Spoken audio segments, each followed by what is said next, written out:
Ah, ayan. Direct Louie. Ano si Direct Louie? Hi, Direct Louie. Hi, Alwi. Anong pakiramdam mo ngayon? Ito na, maraming tao nakapanood at nag-enjoy sa pelikula mo.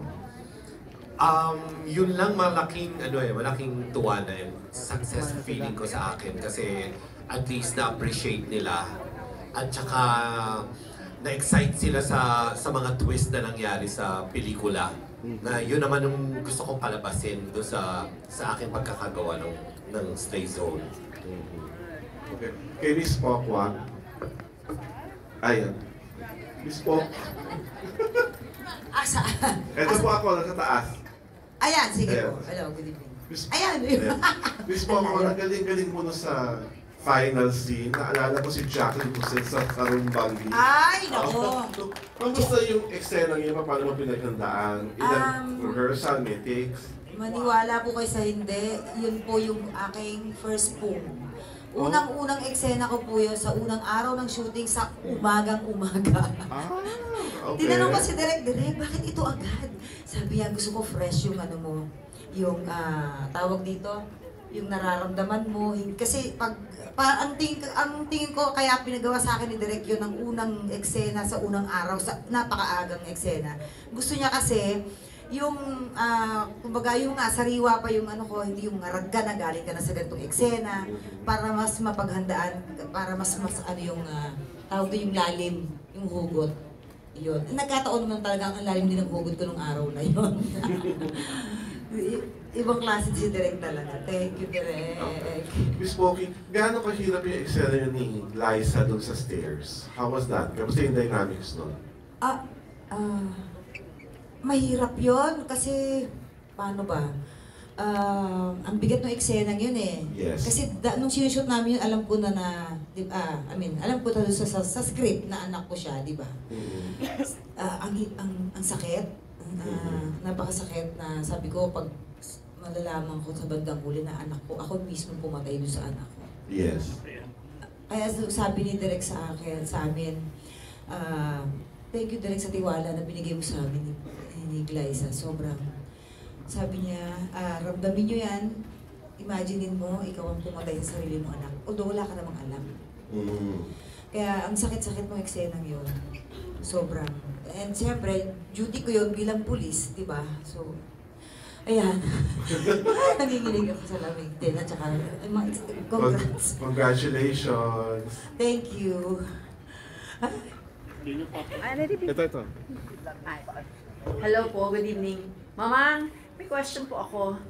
Miss Julie? Opo. Yes. Ikaw pala yan. Haru, Diyos ko. Oo. Ay. Mamang, anong feeling na parang may iba yung genre ng movie mo, na nasanay kami na comedy films. Paano sa tingin mo tatanggapin ng audience? Miss Julie, in all fairness naman po, gumawa din tayo ng mga drama like A Mother Story, Oda sa Wala, Mercury is Mine, Edsa Woolworth. Tinanggap naman po nila ako doon bilang hindi po ako as comedian. Kaya lang kasi ito pong Slay Zone, hindi ako nanay. Isa akong tiyahin na nagpamakananay. And isa po akong pulis na pangarap kong gampanan na naibigay po sa akin ni Direk Louie at ng White International. So, sobrang natutuwa po ako kasi tanggap ng tao kung ano yung, kumbaga yung out of the box as Pokwang. Kaya nagpapasalamat ako at nabibigyan ako ng mga ganitong klaseng storya, ganitong klaseng pelikula. Thank you. Ay, thank you, Mama. Thank you. O, isa na lang. Anong Yes. feeling na mukhang Lucille ka doon? May action-action ka na. Ay! Thank you po. Oo. Ang masarap gumawa pala kasi alam niyo naman, lingid naman sa yung dancer din talaga ako. So pag gumagawa ka ng mga fight scene, para ka nang gumagawa ng dance step. So, na-enjoy ko din naman. In fact, sabi ko kay Direk Louie, yung isang eksena, yung may rapist, sabi ko, Direk, ako na lang gagawa ng dito, ng fight scene. Kasi anong oras na, para mabilis tayo. Boom. Ang ganda naman po ng kinalabasan. Siyempre, magaling yung aming director, di ba? Yun. Thank you. Rodel, go. Kay Kunay, Pagkatapos mong mapanood ang pelikula, in fairness sa bilang baguhan, napaarte ka ni Direk Louie. Congratulations. Thank you po. Ano ang pakiramdam mo ngayong first movie mo to, di ba? At Yes, napanood mo po. ang sarili mo sa big screen. Opo.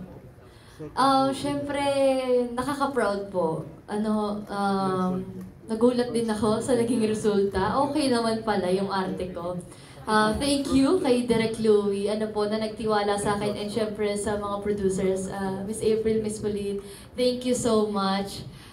Nakakatuwa lang dahil dati pangarap ko lang na makita sa big screen, pero ngayon natutupad na. Kaya, yun, thank you po. Tuloy-tuloy na ang acting career mo? Yes, sana naman po. Magtuloy-tuloy ito. Syempre sino ba naman po hindi gusto, pero praying po ako for that. Okay, Salamat thank you. po. Si Kuya Noni. Ay, kay Direk Louie. Direk, congrats po, Direk. Thank you, Noni. Direk, yung pong last scene na nalaman ni Pokwang yung anak niya pala yung si Liza. Ano pong gusto niyong acting ang makita kay Pokwang doon? Ano po instructions niyo sa kanya? Sabi ka, kasi pag katrabaho mo si Mamang, alam mong magaling na actress. So, sumusundot na lang ako. Kasi alam ko na mabuti siyang nanay. Alam ko na napakabait siyang tao. So, yun yung mga pinag-uhugot ako na gusto kong mangyari. Na sinabi ko na sa kanya yung sakit. Kung gaano kasakit, yung level ng sakit na dapat niyang maramdaman, na dapat niyang i-deliver. Pero yung delivery na hindi pa niya alam na nanay siya, ni Liza. So, mahirap sa part ni Mamang, pero puro take one yan eh. Puro take one. Gumamit ako ng 2 cams, nakasabi na akong ganun. Kasi, pag nagdidirect ako ng artista, pag mahusay ang artista mo, huwag mong abusuhin. Kasi magagaling na nga sila. At pag na-deliver nilang maayos, huwag mo na i-take 2. O kung di nila sila o nabura yung tape o yung video, di ba? So, ganun kami magtrabaho. Ganun kami nagtrabaho nila Mamang. Like yung last scene, take 1. So, pinuin mo yun, naibuhos niya ng gusto, naibigay niya, na-deliver niya. Direk, isa pa po. Sabi niyo may part 2 to, Direk, no? So, sa part 2 po ba, mas malalim yung hugot ni Miss Pokwang doon? Tsaka, mas makikita yung pagiging Lucille na sa part 2. Diyos ko, sa part 2 nakakabaliw ang twist. Yung mga nakita niyo dito, hindi niyo inaakala na sila pala yung nakakaalam ng sikreto. Ginawa yan yung story ni Miss April at saka ni Miss Pauline. So, sila yung nag-isip niyan. Pati yung part 2, ongoing na yung aming mga meetings. And hopefully, mag-shoot na after Liza. Kalapakan natin, pati si Lawrence ang aming writer. Thank you po, Direk.